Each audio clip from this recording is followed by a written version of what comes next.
What is good, YouTube, man? Today I'm back with you guys, with the nation, for another video, man. And today I have to give us the much requested, the long awaited episode 3 of Raiders Chalk Talk on this channel, man. Raiders Chalk Talk, if you are new to this channel, is a little mini series where I break down some formations, rules, assignments of defenses, of offenses. We can even go over some plays in this mini series, and that's what we're gonna do today, right?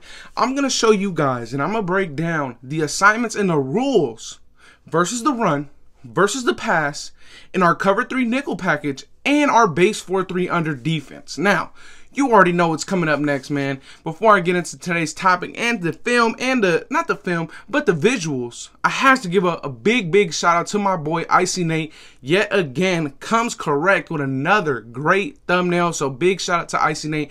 Please go check out his YouTube channel. It is at Icy_Nate. Go check that out if you want other Raider great content, man. But without further ado, man, let's get into the visuals, man. See you there. Alright, so we back on the visuals, man.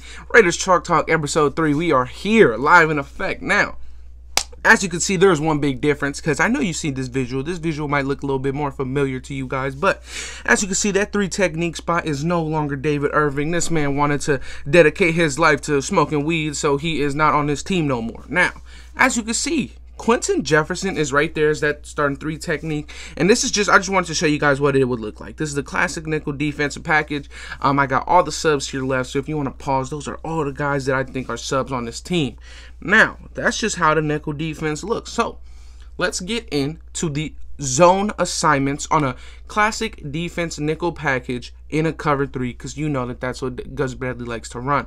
Let's get into that next slide, boy. So as you can see, my 2 outside corners, Trayvon Mullen on the right, Damon Arnett on the left, both going to their outside thirds, right? I mean, it's pretty simple. I didn't have enough space to put Trayvon Mullen in a deep third, but we all know that that's where he's at in this classic nickel defense, right? Trayvon Merrick's going to be a deep third here. So let's talk about the zone assignments. So, like I said, I'm gonna be talking about the pass assignments when teams are gonna pass the ball on us, and I'm gonna talk about the run assignments when they're gonna run the ball on us. So, let me talk about it. Like I said, 2 outside corners on outside thirds, our free safety, Trayvon Merrick, and a deep third. Now, let's get into the front 7. Actually, let's before I get into the front 7, as you can see, Casey Hayward's on the field, right? Of course, Casey Hayward's on the field as our slot cornerback in this defense right here. Casey Hayward, let's talk about the assignments here. Casey Hayward's going to be sprinting his way to those flats, guarding everything, whether it's a tight end that's running to the flats, whether it's a running back going to the flats, whether it's a screen going to the flat. That's where Casey Hayward's going to be in this nickel defense when we're running cover 3. Now, of course, it could change when we're running cover 1. And all kinds of things, but I'm gonna talk about our classic cover 3 because we know that that's what Gus Bradley likes to run. So as you can see, Casey Hayward's gonna be guarding the flats on one side. You move to the strong safety, Jonathan Abram. He's going to be going after the flats on the other side. And our 2 linebackers in the middle, Nick Witkowski and Corey Littleton, are going to be sharing the middle of the field. Now, this is why I strongly believe that Nick Witkowski and Corey Littleton, we are going to get tons and tons and tons of production out of these 2 guys, because this is what they were meant for. Covering the field in between 2 people, covering that middle in between 2 people. That's what Witkowski did in Chicago, and that's exactly what Corey Littleton did in the Rams, right? I am so excited to see this and how it plays out, man. I cannot wait. But this is our classic nickel package when we're running that cover 3, when we're running that cover 3 zone. Like I said, slot corner Casey Hayward's going to come down. He's going to guard those flats. Strong safety Jonathan Abrams also going to, on the opposite side of Casey Hayward, going to come down, guard those flats. And linebackers Corey Littleton and Nick Witkowski are going to be sharing that middle of the field with Trayvon Merrick behind them, right? So this is a very, very safe, conservative defense. Now, if you really take a look, though, the 2 weak spots in this defense are the seams. Those are the only weak spots in this defense. So it's in between the linebacker Corey Littleton and our slot corner / Damon Arnett on the outside, though there's going to be 2 gaps there, right? And this is why you must have athletic guys in this defense. I mean, this is why some were saying that maybe Nick Witkowski wouldn't be our starting middle linebacker, but in my opinion, he'll still be starting. But there's only one weakness in this defense right now on the passing downs, and those are the seams. Those are the seams where the hashes are. That's where the only gaps are. Like, as you can see on the right side, there's going to be a gap between Trayvon Mullen and Jonathan Abram, because Jonathan Abram is going to come down into the flat. Now, you're saying that Nick Witkowski needs to make that cutoff time so that they can't just throw it real quick in the seam. Now, that's fine that that's the only place that there's a gap, because realistically every single other spot of the defense is covered. Now, if one team wants to consistently test Jonathan Abram and one team wants to consistently test Casey Hayward, I'm all for it. I believe in our guys, and that's what I like about this defense. It makes the offense test your guys, and in this defense, it's made for your guys to always win. Now, that is why I love this defense so much that Gus Bradley runs. Now, let me get into the run fits, right? So in the run fits, as you can see, I still have all the zones out there, but if you take a look at our 2 linebackers in Corey Littleton and Nick Witkowski, they also have a gap to fill. Now, as you can see, next to each defensive lineman, or in between of each defensive lineman, I have their assignment. Now, in this sense, Yannick Ngakwe's assignment is to have outside contain, also known as the C gap. Now, in between Jonathan Hankins and Yannick Ngakoue is the B gap. Now, the B gap is where Corey Littleton fills in if it is a run play. Corey Littleton must fill in on that B gap if it is a run play, because Jonathan Hankins has his he has the A gap on his side of the ball. Now, let's move over to Nick Witkowski. Nick Witkowski, in the sense, has the A gap on the opposite side of Jonathan Hankins. Because of that, you look at Quinton Jefferson, he has his B gap, and Clelin Ferrell has outside contain, or the C gap. Now, if this is all new to you, I'll explain it a little bit more. So the A gaps are the 2 gaps in between the center and the guard, right? Those are the 2 gaps in between the center and the guard. So in this sense, Jonathan Hankins is going to be head up on the center, and he's going to get this A gap on the right of him. And you look at where Corey Littleton is. He's going to get the A gap on the right side of the center, but the left side of Jonathan Hankins. Now, the B gaps are the gaps in between the right tackle and the right guard, and the left tackle and the left guard. Those are the B gaps. Outside and contain is literally just the outside of the left tackle and the outside of the right tackle. Now, the reason why these things must be filled up is so that your running back that you're going up against has nowhere to run. So in the sense, if you have a good one technique like we do in Jonathan Hankins, who's really good at plugging up a hole, all you have to really believe and trust in is your 2 linebackers to fill in the opposite A gap of your one technique. In the case, this is Jonathan Hankins. So Nick Witkowski, I have no doubt in my mind that he's going to be able to do this. He is a monster when it comes to run stopping, so I'm real confident. Now, you have to have a good, confident linebacker in Corey Littleton to get in that B gap before one of these guys can get a cutback lane and take one to the house, right? And that's why I like this defense so much, right? Because in this defense right here, in the classic nickel defense, you see you have 7 men in the box, right? Like, it's a stacked box almost. Like, it's really heavy against the run. Now, like I said, this is very important for linebacker Corey Littleton to plug in that B gap, and it's very important for Nick Witkowski to plug in that A gap, the opposite side of Jonathan Hankins, right?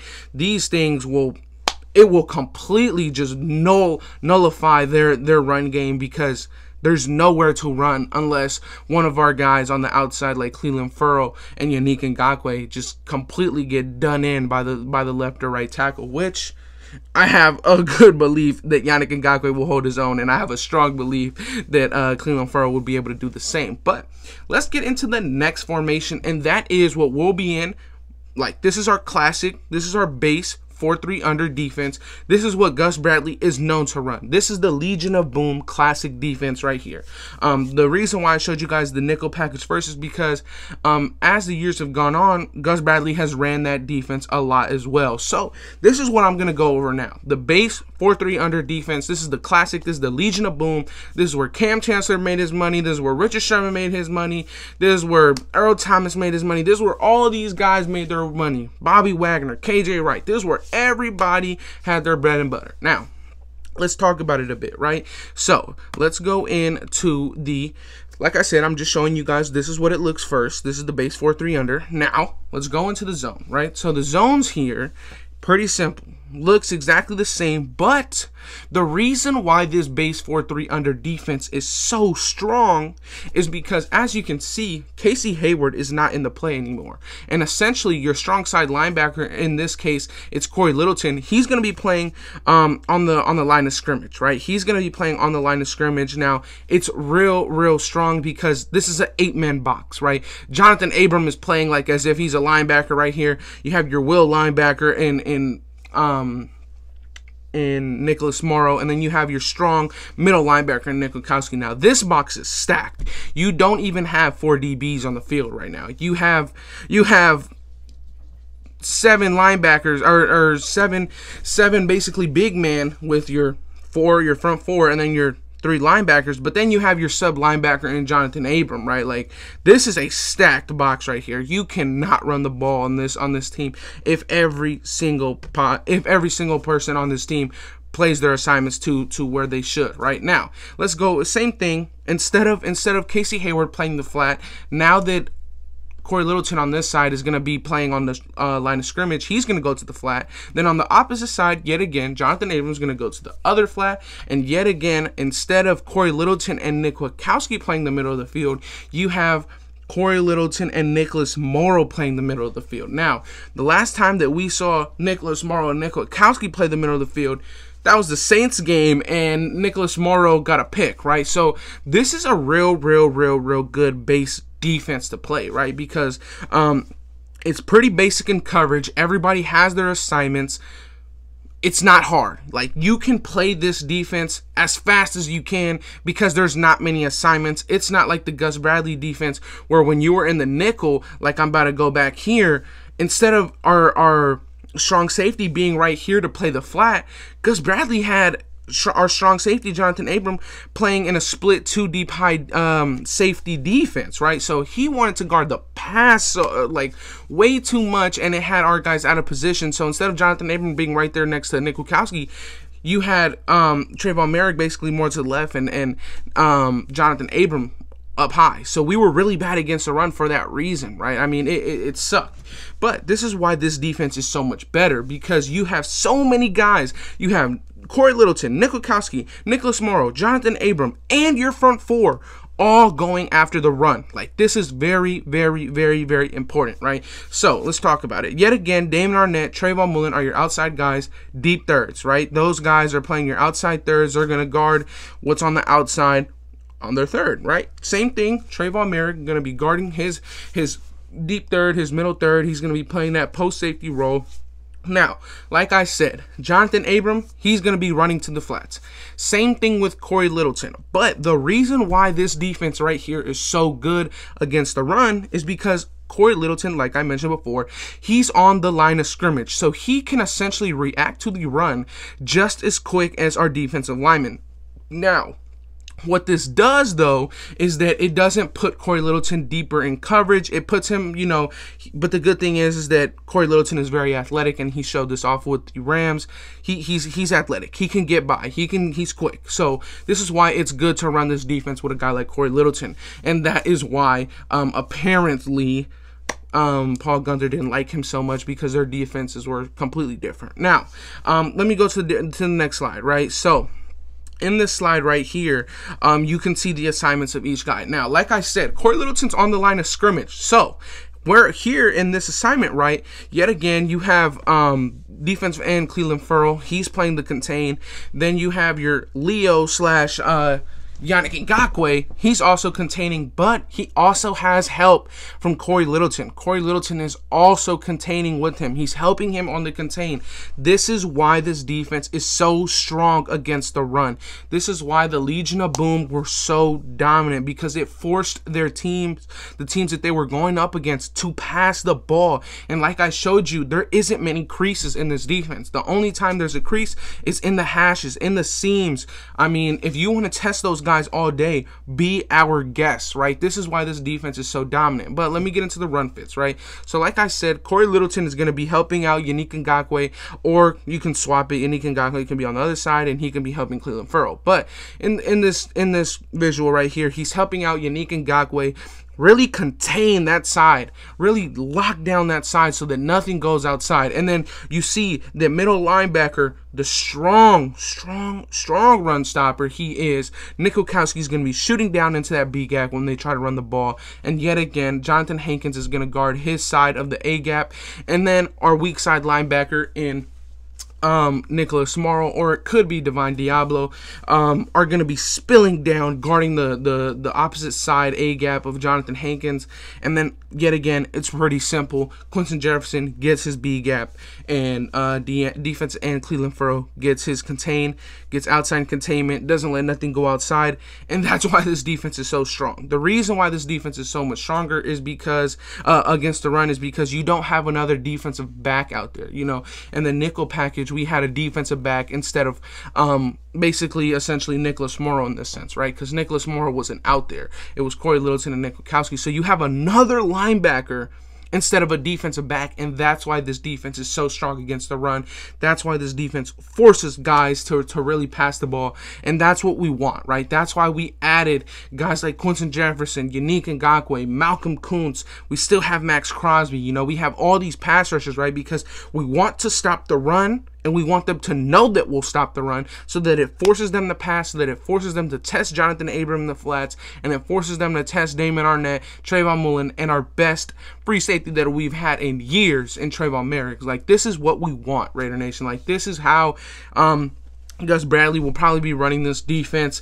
Who knows? Maybe we get another acquisition of another defensive lineman. Honestly, if we were to add another defensive lineman, I would only want it to be Sheldon Richardson or Melvin Ingram. You could get a Justin Houston, but I really like how Melvin Ingram plays his game of football, and I really like how he's proven it in this defense already. Now, like I said, man, we didn't win over the run fits and the base 4-3 under. We didn't win over the zone and the pass fits, what our guys' assignments are in the base 4-3 under. We also did that in the nickel package, right? We also did that up here. And like I said in this first slide, we have all of the subs on the left hand side. So our outside corner subs are Isaiah Johnson and Rasul Douglas. Our slot corner subs are Nate Hobbs and Amik Robertson. Our middle linebacker in this defense is like Nicholas Morrow as a sub. Your outside linebackers, Divine Diablo as a sub. Then your defensive tackle subs, Solomon Thomas, Darius Stills. Defensive ends, Mad Max, Malcolm Kuntz. Strong safety, Carl Joseph. Free safety, Tyreek Gillespie. You have all these guys that can rotate in and out, and I'm really excited for this defense, Raider Nation. Let me know what you guys think, but let's get into the outro, baby. Let's go. Man, bro. Each time I do one of these Raiders Chalk Talk videos, man, it always gets me hyped up for the season, man. As you could just see, we just broke down the visuals that I had for you, the defenses, the rules, the assignments, all that kind of good stuff, right? And each time I do one of these videos, Raider Nation, man, I get myself so hyped up because I really can see this defense really clicking. Now that we have a real offseason, now that this rookie class is or last year's rookie class is actually going to get a chance, now that we done drafted a great free safety in Trayvon Merrick, a pass rush specialist, a guy like Malcolm Kuntz that really could thrive. I know I didn't show Malcolm Kuntz, but bro, each time I watch or make one of these videos, man, it really gets me hyped up, and I really appreciate all the support that you guys have been showing on this channel recently. It's been growing like crazy. I believe we just hit 1,500, and now we're almost at 1,600. I believe we're only like 30 subs away from 1,600 subscribers, so big shout out to all you guys, man, who continuously show this channel support, and I really appreciate you guys, man. But let me know what you guys think about Raiders Chalk Talk episode 3. Let me know what you guys think in the comment section down below, man. I had a blast making this video. Like I said, I really excite myself and get ahead of myself when I'm doing these videos. It's like, man, I'm ready for the season to start tomorrow, bro. Like, I'm just excited for this team and what we could do. I really do believe that, you know, I think not only did Gus Bradley do us very, very well by getting all these guys, but I mean, without Gus Bradley, we wouldn't have half these guys, in my opinion, right? I mean, Yannick Ngakoue is about to be a big, big factor to this defense. He's averaging about 3 or 4 forced fumbles or turnover. No, just forced fumbles off of sacks a year. We need that kind of presence, man, and I'm so excited that we got a guy like Yannick Ngakoue who's so dominant at his position, a guy like Gus Bradley who brought in all his staff, Ron Miles, Richard Smith, he brought himself, and this whole Gunther tree is basically gone, right? I mean, it's basically gone. I mean, he's gone. The only person that's left is Rod Marinelli, and Rod Marinelli and him didn't even get along, right? I'm so happy that this is basically a brand new start, new era for this defense, man. I'm ready for this to start clicking on all cylinders, man. I really want to see us in the playoffs this year, and I do believe we'll get there, man. But before I keep rambling on, that'll be it for today's video, Raider Nation. Like, comment, and subscribe if you're new, and I'm out. Peace.